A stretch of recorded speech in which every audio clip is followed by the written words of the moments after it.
국밥이라는 책이 있습니다. 1권, 2권, 3권까지 나와 있는데요. 먹는 국밥 이야기가 아니고 국어 실력이 밥 먹여준다. 그래서 국밥입니다. 재미나는 내용들이 많은데요. 우리가 흔히 비슷한 말이겠지 하면서 쓰는 말 중에 사실은 의미가 아주 다른, 완전히 다른 단어가 있다는 겁니다. 예를 들어서 목숨과 생명, 비슷한 얘기 같지만 하찮은 목숨이다, 파리 목숨이다, 목숨이 경각에 달려있다 할 때 목숨 대신 생명이란 말을 쓰면 말이 이상해집니다. 그래서 목숨만 살려주세요 이래야지 생명만 살려주세요 이렇게 하지는 않습니다. 그러니까 삶의 가장 낮은 최저선이 목숨이라는 얘기입니다. 오늘 본문에 보시면 목숨이 경각에 달려있는 한 여인이 예수님으로부터 새로운 생명을 다시 얻습니다. 다시 얻는다는 말도 그렇습니다. 우리가 다시라는 말도 쓰고 또라는 말도 쓰는데 이게 비슷한 것 같지만 사실은 다른 얘기입니다. 또라는 것은 근원적으로 같다는 뜻이고, 그러니까 다시라고 하는 뜻은 이건 근원적으로 다르다는 뜻입니다. 그러니까 꺼진 불은 또 봐야 소용이 없습니다. 꺼진 불은 다시 봐야 됩니다. 그래서 늘 태양이 내일 떠오르지만 내일 또 떠오르는 태양하고 다시 떠오르는 태양은 이건 다른 태양입니다. 또 떠오르는 태양은 그건 동일한 태양입니다. 그저 목숨 걸고 아이 키우려고 목숨 걸고 돈 버는 사람 내일이 태양이 뜬다면 그건 또 뜨는 태양이고요. 내가 새로운 생명을 받아 사는 사람이라면 내일 뜨는 태양은 다시 뜨는 태양입니다. 예수님 오늘 전날 밤에 감람산에서 밤을 새워서 기도하시고 아침이 되셔서 다시 예루살렘 성전으로 들어오셨습니다. 많은 무리들이 예수님 앞에 나왔습니다. 그리고 이제 가르치기를 시작하시는데 바리새인들과 서기관들이 한 여인을 끌고 왔습니다. 간음하다가 현장에서 잡힌 이 여인을 끌고 왔습니다. 예수님과 이 여인의 만남은 이렇게 시작됐습니다. 참 부끄러운 모습입니다. 간음하는 현장에서 직접 잡혀왔다고 하니 옷매무새가 단정하게 했겠습니까? 헝클어진 머리에 여러 가지 이 몰골이 볼썽사나운 그런 장면입니다. 너무 부끄럽기 짝이 없습니다. 이런 모습으로 주님을 만나다니 이게 말이 아닙니다. 그러나 여러분 곰곰이 생각해 보면 2000년 전에 이 여인에게만 있었던 이야기가 아닙니다. 우리가 주님을 만났던 그 시간을 생각해 보면 한결같이 허물 많고 부끄러운 모습 속에서 주님을 만납니다. 하나님은 긍휼의 하나님이시기 때문에 가장 부끄러운 순간에, 가장 허물이 많았던 순간에 우리가 다 주님을 만났습니다. 요한복음 4장에 보시면 나오는 그 사마리아 수가성 여인의 모습을 우리가 잘 기억합니다. 이 여인 그 내면 속에 깊이 숨겨져 있는 그 영적인 목마름을 우리 주님께서 찾아내시는 것이 놀랍지 않습니까, 여러분? 버려진 여인.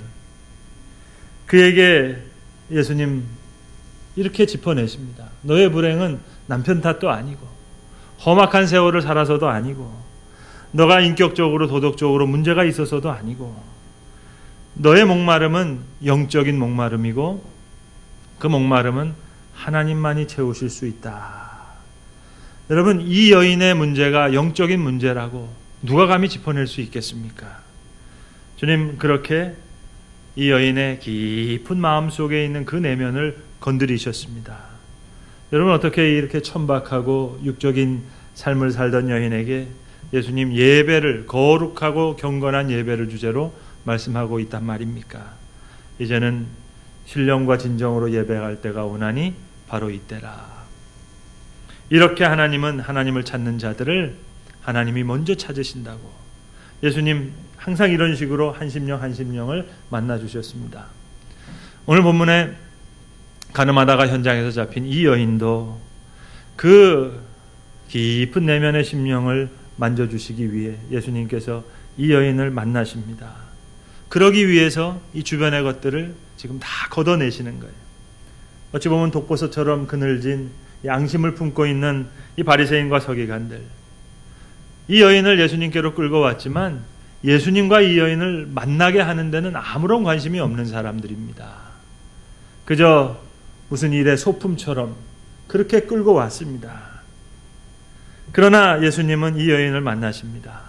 성경에 보시면 오직 예수와 그 가운데 섰던 여인만 남았더라. 너무 귀한 말씀이에요. 이렇게 여인을 만나기 위해서 오늘 이 장애물들을 하나하나 걷어내십니다. 여러분, 이 질문이라는 게 말입니다. 모르고 물으는 질문이 있고 알고 물으는 질문이 있는데, 모르고 물으는 질문은 배우려는 자세입니다만, 알고 물으는 질문은 이건 참 사람을 괴롭히는 질문이 아닐 수 없습니다.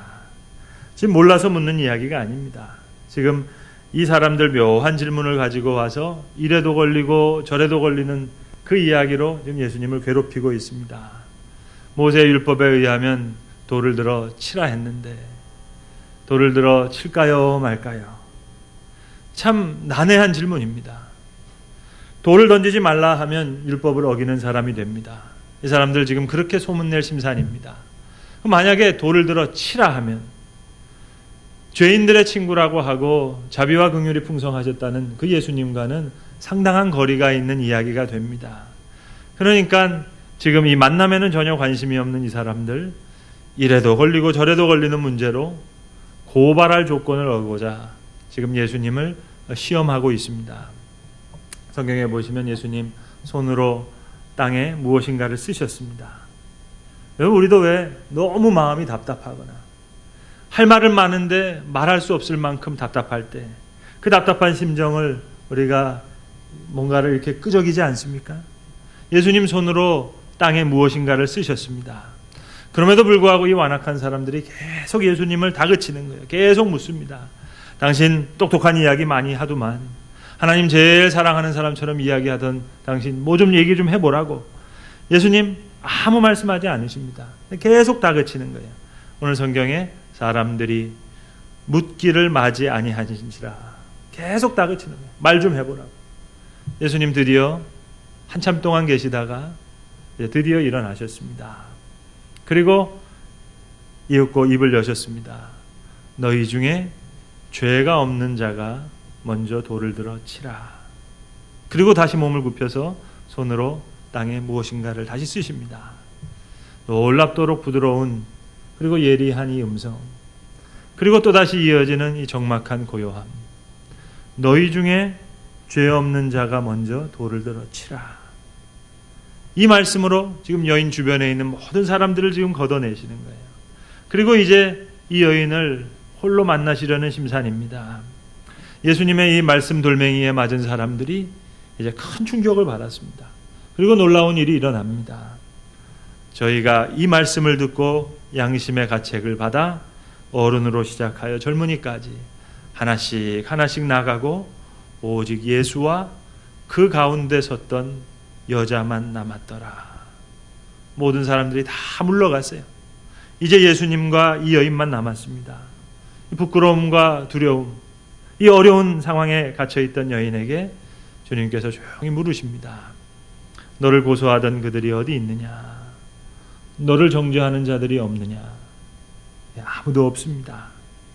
예수님, 나도 너를 정죄하지 아니하노라. 놀라운 마음이 아닐 수 없어요.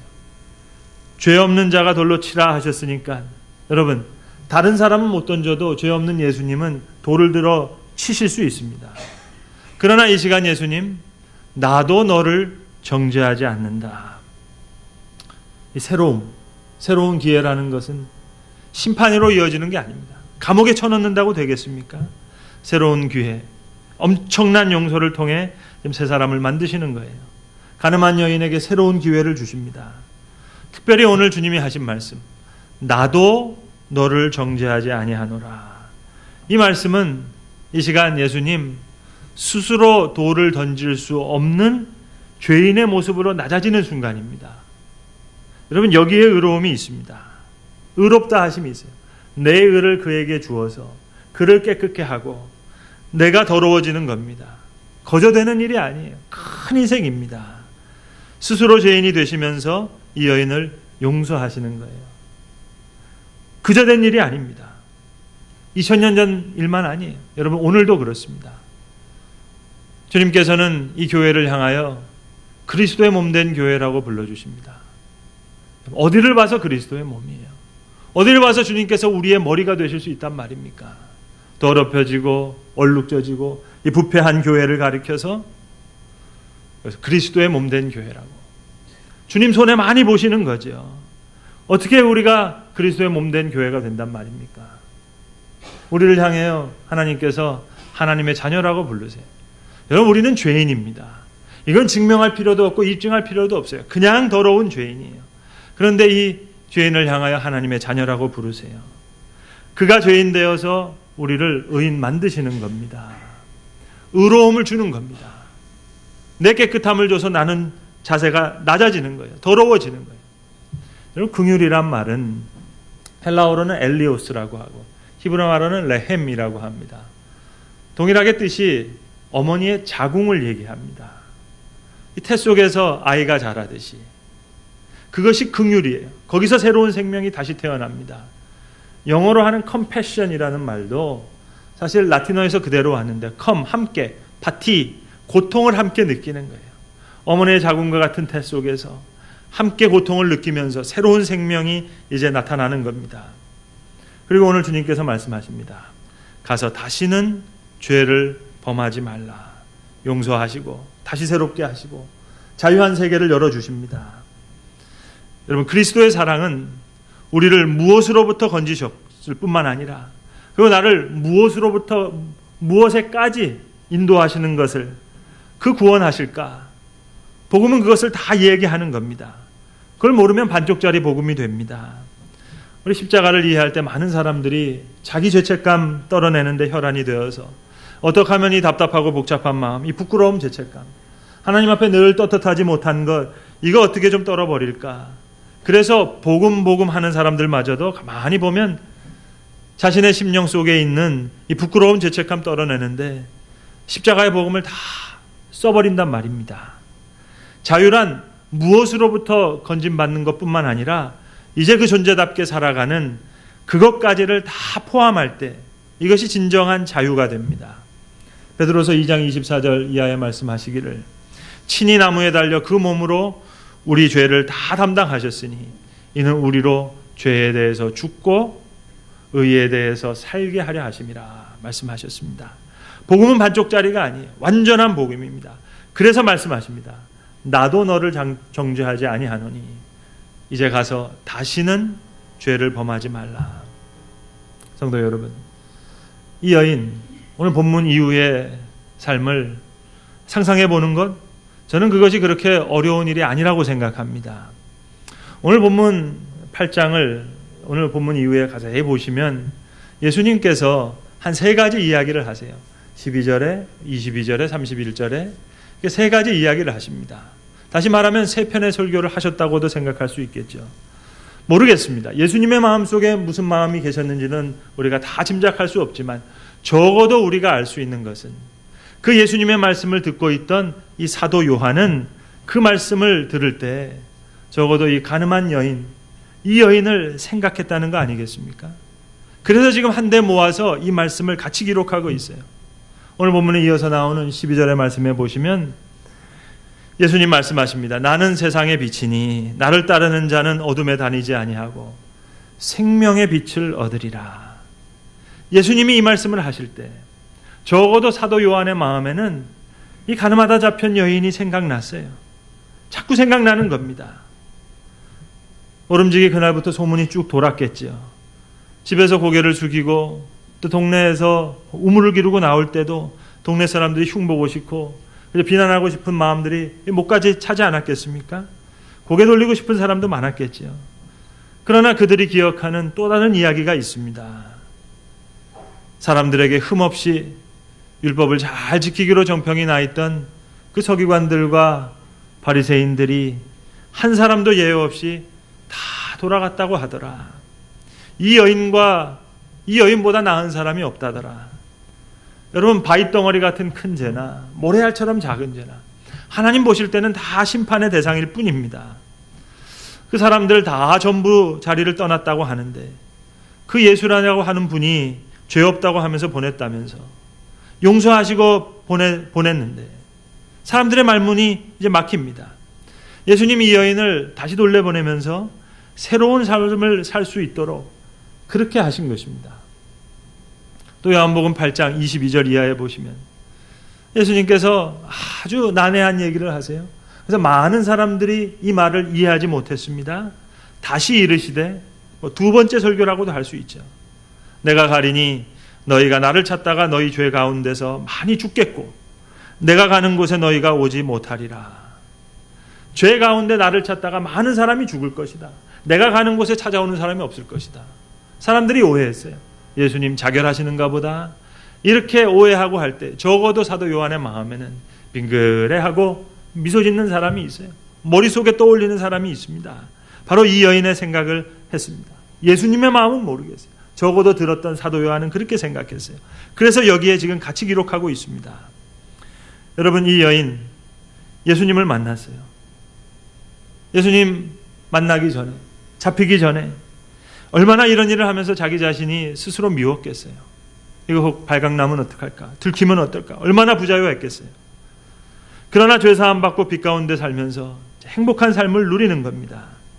그래서 사도 요한은 예수님 말씀하실 때 너희가 많은 사람들이 나를 찾되 죄 가운데서 다 죽을 것이라고, 내가 있는 곳으로 올 사람이 없겠다고 많은 사람을 오해하고 있지만 사도 요한은 분명히 알았습니다.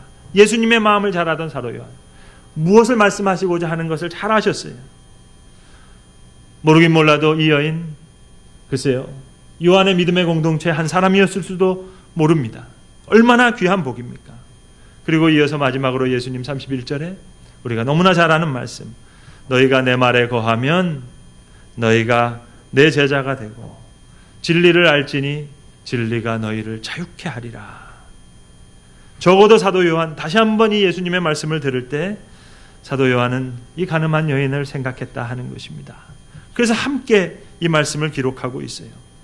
이 여인, 죄 가운데 살겠다 죽겠으나 내가 가는 곳에 오지 못하는 자가 많겠다. 그 말씀도 이 여인과 관련이 되는 것이고, 너희가 진리를 알지니 이제 진리가 너희를 자유케 하리라. 이 말씀을 들을 때 적어도 사도 요한의 마음속에는 오롯이 이 여인이 기억났던 겁니다. 예수님 만나서 용서받고 자유함 얻은 이 복, 여러분 이게 얼마나 귀한 복이겠어요. 이번 추석 명절에 보니까 하여튼 우리나라 사람들이 이게 복 때문에 하여튼 모든 게 복이더만요. 저희 집에도 가니까 밥 뚜껑에도 복복복복복복, 뭐 이 식탁에도 막 뺑 둘러서 그냥 다 복이에요. 조그만 젓가락에도 다 복이에요. 여러분, 한국 사람이 제일 좋아하는 성경이 있죠. 신명기 28장에 보시면 들어가도 복을 받고 나가도 복을 받고 서도 복을 받고 앉아도 복을 받고 저 광주에도 복을, 떡반죽에도 복을, 이건 찌개 끓일 때 쓰는 말인데 하여튼 그냥 주세요 해서 이거 지금 참 하나님도 참 정신 사나우실 겁니다. 여러분, 진정한 복이 뭐겠어요? 진정한 사랑이 뭐고 진정한 자유가 뭡니까? 이미 한번 여러분에게 인용한 글인데 이 시간 다시 한번 인용하겠습니다. 해마다 2번씩 찾아오는 전주교도소 체육대회에 조승호라고 하는 수감자가 쓴 글입니다. 지난 가을 체육대회는 아직도 기억에 새롭다. 교도소장 배려로 20년 이상 복역한 장기 수용자들과 그리고 우량 수용자들의 가족이 초청되었기 때문이다. 가족들이 지켜보는 가운데 가장 행렬을 선두로 대회에 막이 올랐다. 지난 보름 동안 예선을 치른 핸드볼, 족구, 배구 등 구기 종목과 당일에 씨름, 또 줄다리기, 달리기 등의 경기를 통해 10여 장의 취업장의 각축전과 열띤 응원전이 벌어져 마치 초등학교의 운동회를 방불케 했다. 특히 이날 하이라이트는 아침 끝 무렵에 열린 달리기였다. 부모님을 등에 업고 운동장을 한 바퀴 도는 일명 효도관광 달리기. 하늘에 날려보낸 비둘기와 오색 풍선으로 한껏 고조된 분위기가 갑자기 숙연해진 것은 이 경기에 참가한 재소자와 가족들이 출발선상에 모이면서부터다. 화약총 신호로 경기가 시작됐지만 정작 달리는 주자는 하나도 없었다. 재소자 아들의 등에 업혀 쌓인 이야기를 하는 아버지, 아들의 눈물을 닦아주느라 자신의 눈물을 미처 훔치지 못하는 어머니, 그리고 여러 다른 재소자들이 안쓰러워서 연방 손을 흔드시는 어머니, 이들이 아들들의 등에 업혀 운동장을 천천히 돌 때 이 행렬은 가히 말로 표현할 수 없는 장면이 되었다. 이 광경을 지켜보던 재소자들까지도 모두 서로의 시선을 피한 채 혹용만을 올려다 보았다.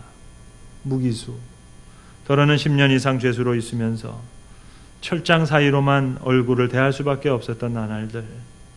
그러나 그들은 잠시나마 아버지 어머니 앞에서 이렇게 마음껏 울 수 있는 자유를 누린 것이다. 그렇습니다, 여러분. 한없이 자유를 누린 아침입니다. 자유가 선포된 이 아침, 오늘 본문의 여인 두고두고 기억했을 거예요. 물론 부끄러운 그 사실, 현장에서 사로잡히고 허물이 드러난 그 부끄러운 일 다 기억났겠죠.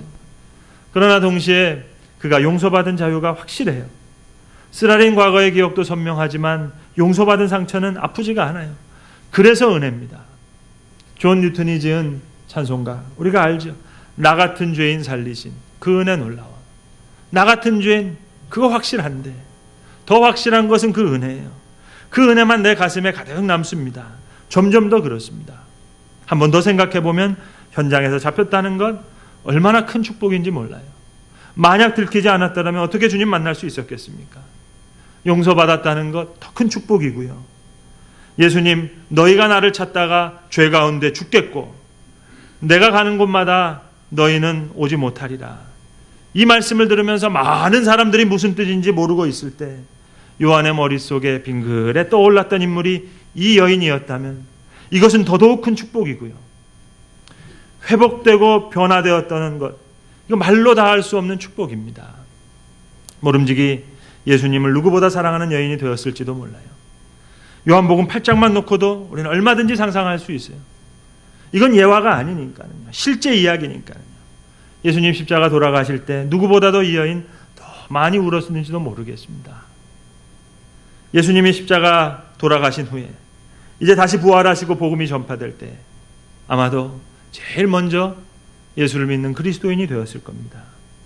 예수를 다시 만나서 용서받고 새로운 생명을 얻어 이 변화된 이 사람, 이 축복, 새로운 생명으로 다시 태어나는 자유가 선포된 이 아침의 축복을 이 여인은 마음껏 누렸던 것입니다. 기도하겠습니다. 아버지 하나님, 예수님께서 하셨던 너희가 나를 찾다가 너희 죄 가운데 죽겠고 내가 가는 곳에는 너희가 오지 못하리라. 만약 이 말씀을 듣고 사도 요한의 머릿속에 오늘 부끄러운 모습으로 주님을 맞던 이 여인이 생각났다면 주님, 이보다 더한 복이 어디 있겠습니까? 주님, 원컨대는 주님 만나 우리도 용서받고 새로운 생명으로 다시 사는 자유가 선포된 그 아침의 축복을 우리도 누리게 하여 주시옵소서. 우리 주 예수 그리스도의 이름으로 기도합니다. 아멘.